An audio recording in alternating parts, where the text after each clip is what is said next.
વાત કરીએ તો અમદાવાદની સ્કૂલોને ફરીથી બોમ્બથી ઉડાવી દેવાની ધમકી મળી છે। શહેરની જાણીતી સંત કબીર સ્કૂલની ત્રણેય બ્રાન્ચને બોમ્બથી ઉડાવવાની ધમકી મળી છે, જેને લઈને પોલીસ દ્વારા અત્યારે સ્કૂલમાં તપાસ કરવામાં આવી રહી છે। આ ઉપરાંત શહેરની અન્ય સ્કૂલને પણ ધમકી મળી હોવાની શક્યતા છે। હાલ તમામ સ્કૂલો દ્વારા ઈમેલ તપાસવામાં આવી રહ્યા છે। તો સંત કબીરની ત્રણેય બ્રાન્ચોને બોમ્બથી ઉડાવી દેવાની ધમકી મળી હોવાના અહેવાલો મળી રહ્યા છે। આ પહેલા પણ અમદાવાદની સ્કૂલોને બોમ્બથી ઉડાવી દેવાની ધમકી મળી હતી। તો જે મહત્વના સમાચાર, અમદાવાદની જાણીતી સ્કૂલોને બોમ્બથી ઉડાવી દેવાની ધમકી મળી છે, ધમકી ભર્યા ઈમેલ મળ્યા છે। બોમ્બથી ઉડાવી દેવાની ધમકી મળવાના પગલે જ ફાયર બ્રિગેડની ટીમોને પણ જાણ કરી સ્કૂલો પર તપાસ માટે મોકલવામાં આવી રહી છે। તો સ્કૂલોમાં ધમકી મળ્યા અંગે ડીઓ કચેરીને કોઈ જાણ નથી તેવા પણ સમાચાર છે।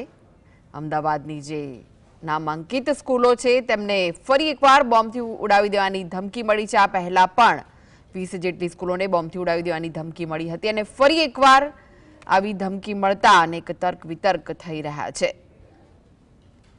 તો ધમકી ભર્યા મેલમાં અગાઉની પેટર્ન પ્રમાણે જ જે મેલ હોય તેવું લાગી રહ્યું છે। બપોરે 1 અને 11 વાગે સ્કૂલોને ઉડાવી દેવાની ધમકી મળી છે।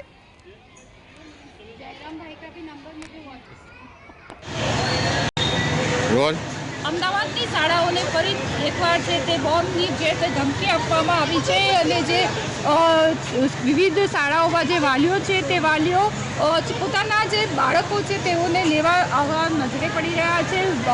કહી શકાય કે ગભરાટનો માહોલ જોવા મળી રહ્યો છે। અમદાવાદમાં નારણપુરા વિસ્તારમાં આવેલી સેન્ટ કબીર સ્કૂલ ખાતે પણ છે તે આ પ્રકારની ધમકી આપવામાં આવી છે, જેને કારણે જે પોલીસ છે, ડોગ સ્ક્વોડ છે તેમજ જે ફાયર બ્રિગેડની જે ટીમ છે તે ઘટના સ્થળે છે અને જે તપાસ છે તે તપાસ કરી રહી છે। કહી શકાય કે અવારનવાર જે આ પ્રકારની છે ધમકીઓ મળતી હોય છે ત્યારે તંત્ર એલર્ટ પર છે।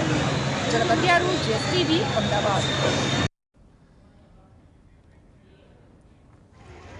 તો અમદાવાદની જાણીતી સ્કૂલો છે, 8 સ્કૂલોને બોમ્બથી ઉડાવી દેવાની ધમકી મળી છે। ધમકી ભર્યા મેલમાં મોદી શાહ ખાલિસ્તાનના દુશ્મન તેવું લખવામાં આવ્યું છે। આ સાથે જેવું પણ લખાયું છે કે તમારા બાળકોને બચાવી લો અને 26મીએ તિરંગો ફરકાવશો તો સ્કૂલોને ઉડાવી દઈશું તેવી ધમકી મળી છે। અને પોલીસ દ્વારા હાલ તમામ સ્કૂલોમાં બોમ્બ સ્ક્વોડ, ડોગ સ્ક્વોડ દ્વારા તપાસ ચાલી રહી છે। આ ઉપરાંત શહેરની અન્ય જે સ્કૂલો છે તેમને પણ ધમકી મળી છે કે નહીં તે જાણવા સ્કૂલો દ્વારા ઈમેલ તપાસવામાં આવી રહ્યા છે।